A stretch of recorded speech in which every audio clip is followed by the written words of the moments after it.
Hare Krishna, Krishna Krishna, Hare Hare, Hare Rama, Hare Rama, Rama Rama, Hare Hare, Hare Krishna, Hare Krishna, Krishna Krishna, Hare Hare, Hare Rama, Hare Rama, Rama Rama, Hare Hare. Hare Krishna.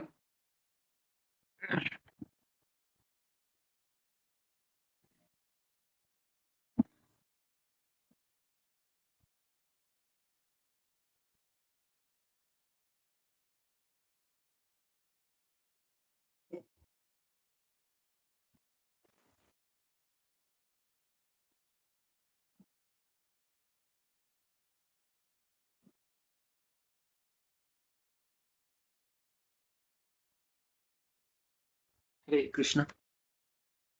सभी सभी भक्तों को मेरा दंडवत प्रणाम। तो आज हम लोग 327 नंबर पेज से हम लोग आज शुरू करने जा रहे हैं। तो हम लोग कल तक शरद ऋतु का वर्णन और इसके अलावा और भी बहुत सारे अ, जो शिरोनाम थे, जैसे कि वंशीधरा मोहित गोपियाँ, वो भी वो जो चैप्टर था वो भी हम लोगों ने पढ़ा है।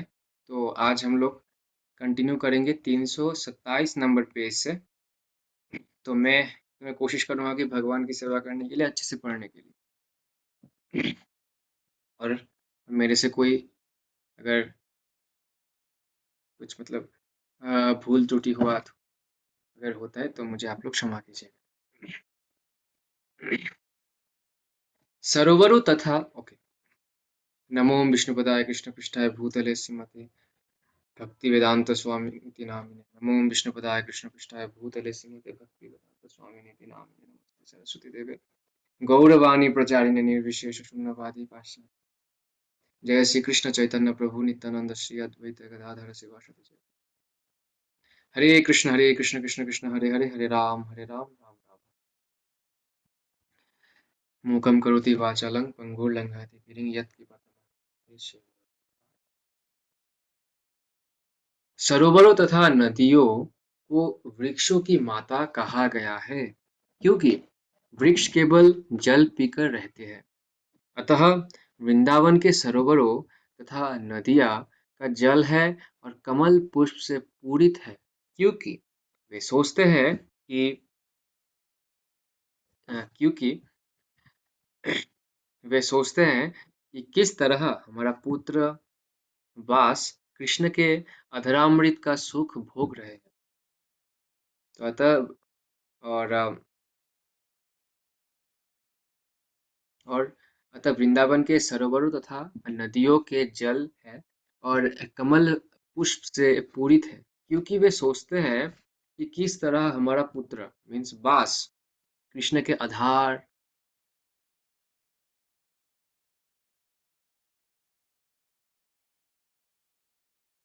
हरे कृष्ण, सॉरी, वो थोड़ा जो है ना कनेक्शन वो हो गया था, कट हो गया था, सॉरी।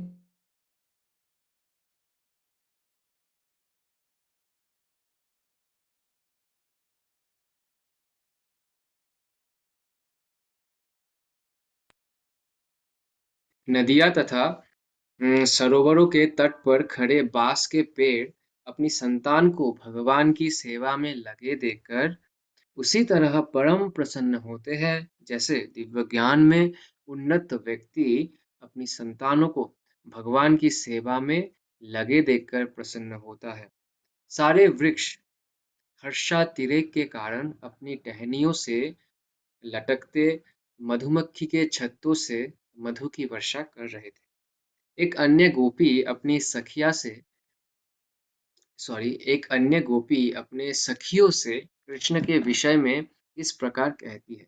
सखियों, हमारा यह वृंदावन संपूर्ण पृथ्वी के यश को उद्बोधित कर रहा है, क्योंकि यह लोक देवकी के पुत्र के चरण चिन्ह से महिमा मंडित है।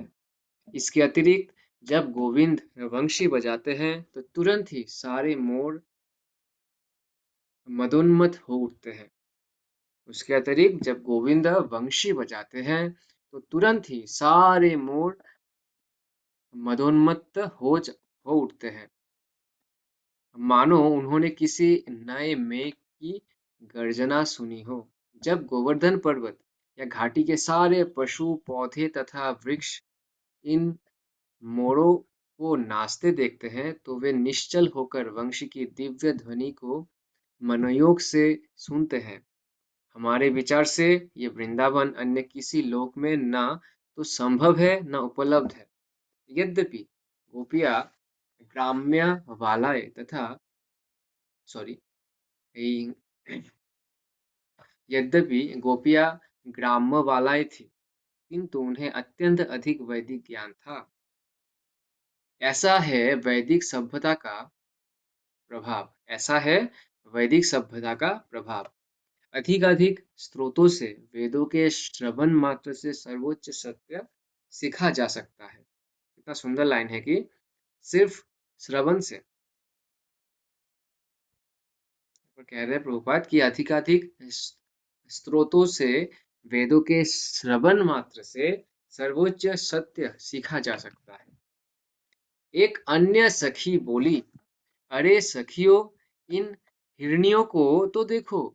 यद्यपि ये मुक्त पशु है किंतु महाराज नंद के पुत्र कृष्ण के पास तक पहुंच चुकी है। ये न केवल कृष्ण तथा बलराम की वेशभूषा से आकृष्ट है, अपितु ये वंशी की ध्वनि सुनते हैं अपने अपने पतियों समेत भगवान को अत्यंत प्यार से देखकर सादर प्रणाम करती है। गोपियों को इन हिरनियों से ईर्ष्या होती थी क्योंकि वे सब अपने पतियों समेत कृष्ण की सेवा कर पाती थी। यहाँ पर बहुत इंपॉर्टेंट लाइन हो रहा है कि गोपियों को इन हिरनियों से ईर्ष्या होती थी। क्यों ईर्ष्या होती थी? क्योंकि मतलब जितने हिरनियों थी वो अपने पतियों समेत कृष्ण की सेवा कर पाती थी। हिरनियों, ओके। गोपियाँ अपने को इतना भाग्यशाली नहीं मानती थी क्योंकि जब वे कृष्ण के पास जाना चाहती तो उनके पति प्रसन्न नहीं होते थे। एक अन्य गोपी ने कहा, अरे सखियों, कृष्ण तो इतना सुंदर वेश बनाए हुए हैं कि वे स्त्रियों के विविध उत्सवों को प्रेरणा प्रदान करने वाले दिखते हैं स्त्रियों को विविध उत्सवों को प्रेरणा प्रदान करने वाले दिखते हैं। उनकी वंशी की दिव्य ध्वनि सुनकर स्वर्ग के देवताओं की पत्नियां तक मोहित हो जाती है। ये यद्यपि वे अपने पतियों के साथ विमान द्वारा आकाश में विचरण करती होती है किंतु कृष्ण की वंशी की ध्वनि सुनते ही वे विचलित हो उठती है। उनके केश पाश शिथिल हो जाते हैं और उनकी कसी हुई पेटियां ढीली हो जाती है। मैं इस लाइन को फिर से पढ़ता हूँ।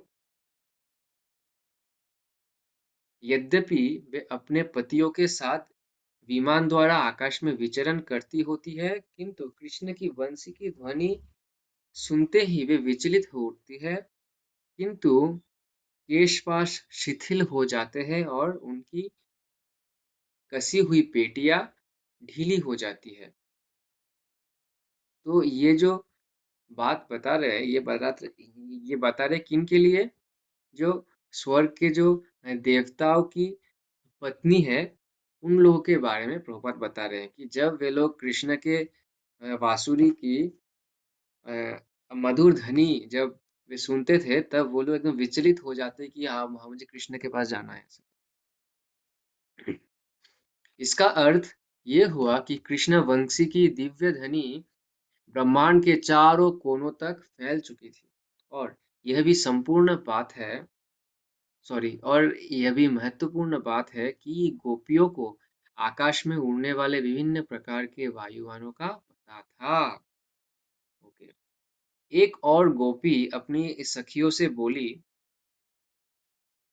गाय भी कृष्ण की मुरली की दिव्य ध्वनि सुनकर मुग्ध हो जाती है। यह ध्वनि उन्हें अमृत वर्षा के समान प्रतीत होती है, जिसे संचित करने के लिए वे अपने लंबे-लंबे कानों को तुरंत फैला देती है।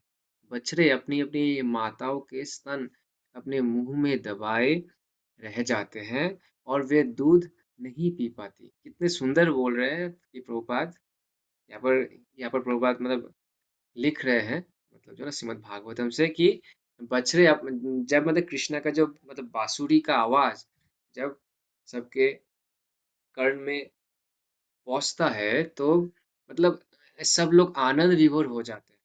तो इसका ही वर्णन प्रभुपाद मतलब बहुत सारे श्लोक से मतलब जो है ना श्रीमद् भागवतम की विभिन्न श्लोक से उद्धृत कर रहे हैं। तो एक एक ये भी है कि बछड़े अपनी-अपनी माताओं के स्तन अपने मुँह में दबाए रह जाते हैं और वे दूध नहीं पी पाते। वे इतने मोहित हो जाते हैं भगवान का बांसुरी सुन के, वे भक्ति से विह्वल हो जाते हैं और उनकी आँखों से अश्रु ढरकने लगते हैं। मतलब जब जब मतलब भगवान की जब मतलब बांसुरी सुनते हैं तो उनकी आँखों से अश्रु ढरकने लगते हैं और वे भक्ति में एकदम विभोर हो जाते हैं, जिससे यह स्पष्ट होता है जैसे वे कृष्ण को अपने हृदय से लगा रहे हो। कितना सुंदर लाइन है। ऐसा प्रतीत होता है कि वे अपने को सॉरी वे कृष्ण को अपने हृदय में लगा रहे हैं। ये लोग बहुत बड़े डिवोटीज हैं एक्चुअली। ये सब क्रियाएं ये इंगित करती है कि वृंदावन में गाय और बछड़े कृष्ण के लिए रोना और उनका आलिंगन करना जानते थे। बहुत इंपॉर्टेंट लाइन है, मैं फिर से पढ़ रहा हूँ, यहाँ पर बहुत इंपॉर्टेंट लाइन है जो हम लोग को याद रखना है। ये सब क्रियाएं यह इंगित करती है कि वृंदावन में गाय और बछड़े भी कृष्ण के लिए रोना और उनका आलिंगन करना जानते थे। गाय और बछड़े भी जानते थे कृष्ण के मतलब कृष्ण के लिए रोना, टू क्राई और आलिंगन करना। वस्तुतः आंखों से अश्रुपात करना ही कृष्ण प्रेम का पराकाष्ठा है। आंखों से अश्रुपात करना ही कृष्ण प्रेम का पराकाष्ठा है। एक किशोरी गोपिका अपनी माता से बोली, अरे माँ, देखो ना, विभिन्न वृक्षों की डालों पर बैठे हुए ये सारे पक्षी कितने मनोयोग से कृष्ण को वंशी बजाते हुए देख रहे हैं। उनके स्वरूपों से ऐसा प्रतीत हो रहा है मानो ये अपनी सुध-बुध खोकर कृष्ण की वंशी सुनने मात्र में तल्लीन है। इससे यह सिद्ध होता है कि ये सामान्य पक्षी नहीं, अपितु ऋषि मुनि तथा भक्त है, जो कृष्ण की बांसुरी सुनने के लिए ही वृंदावन में पक्षी रूप में अवतरित हुए हैं। वाह! तो यहाँ पर बोल रहे हैं एक एक किशोरी गोपिका बोल रहे हैं कि अरे माँ, देखो विभिन्न वृक्षों की डालों पर बैठे हुए सारे पक्षी कितने मनोयोग से कृष्ण को वंशी बजाते हुए देख रहे हैं। सुन तो रही है, इसके साथ देख भी रहे हैं कृष्ण को, वो सब पक्षी। उनके स्वरूपों से ऐसा प्रतीत हो रहा है कि मानो ये अपनी सुधि-बुधि खोकर कृष्ण की बंसी सुनने मात्र में तल्लीन है। एकदम वे लोग एकदम इमर्ज हो गए।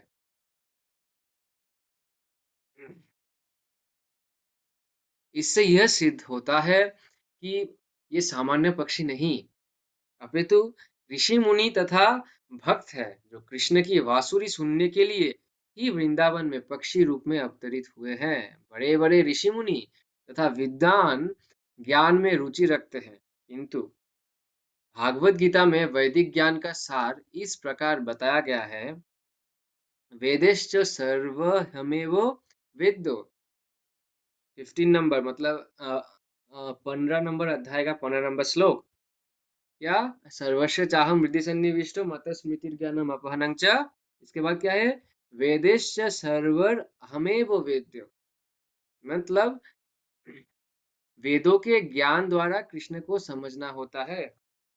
इन पक्षियों के आचरण से ऐसा प्रतीत हो रहा था मानो ये वैदिक ज्ञान के पंडित हो और उन्होंने वैदिक ज्ञान की सारी शाखाओं को त्याग कर केवल कृष्ण की दिव्य ध्वनि को अंगीकार कर लिया हो।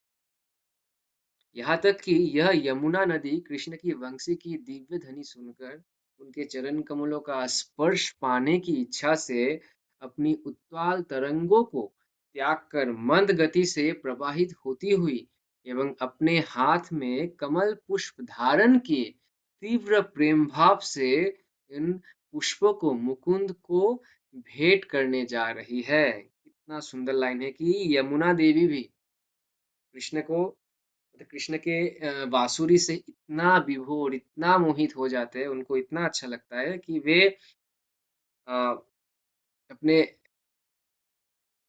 मतलब दूसरे गति से जाके वे जो है ना कृष्ण के चरण को छूना चाहते हैं। तो यहाँ तक मैं इसको लाइन फिर से पढ़ता हूँ कि यहाँ तक कि यह यमुना नदी कृष्ण की वंशी की दिव्य ध्वनि सुनकर उनके चरण कमलों का स्पर्श पाने की इच्छा से अपनी उत्तल तरंगों को त्याग कर मंद गति से प्रवाहित होती है हुई एवं अपने हाथ में कमल पुष्प धारण किए तीव्र प्रेम भाव से इन पुष्पों को मुकुंद को भेंट करने जा रही है।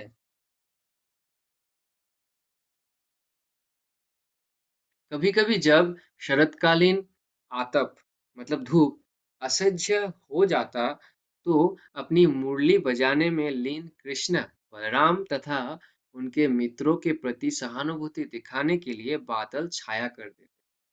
तो अ, जब बहुत धूप प्रकट होता है तब तब आसमान के जितने बादल हैं वे लोग जो कृष्ण को छाया देने के लिए वे लोग आ जाते थे अपने आप। यही है भगवान का महिमा कि कभी-कभी जब शरतकालीन आतप मतलब धूप असह्य हो जाता तो अपनी मुरली बजाने में लीन कृष्णा बलराम तथा उनके मित्रों के प्रति सहानुभूति दिखाने के लिए बादल छाया कर देते। इतना सुंदर लाइन है ये। इस समय ऐसा प्रतीत होता मानो उनसे मैत्री स्थापित करने के लिए ये बादल उनके सिरों पर छाता ताने हो। गवार किशोरिया कृष्ण के चरण कमलों के स्पर्श से रक्तिम हुई वृंदावन रज को अपने मुखों तथा वक्षस्थली पर लेपकर अपने को धन्य मान रही थी। इन भोली किशोरिया इन भोली किशोरियों के स्तन उभरे थे और वे अत्यंत कामाभिभूत थी, किंतु वे अपने-अपने प्रेमियों द्वारा किए गए स्तन स्पर्श से संतुष्ट नहीं थी।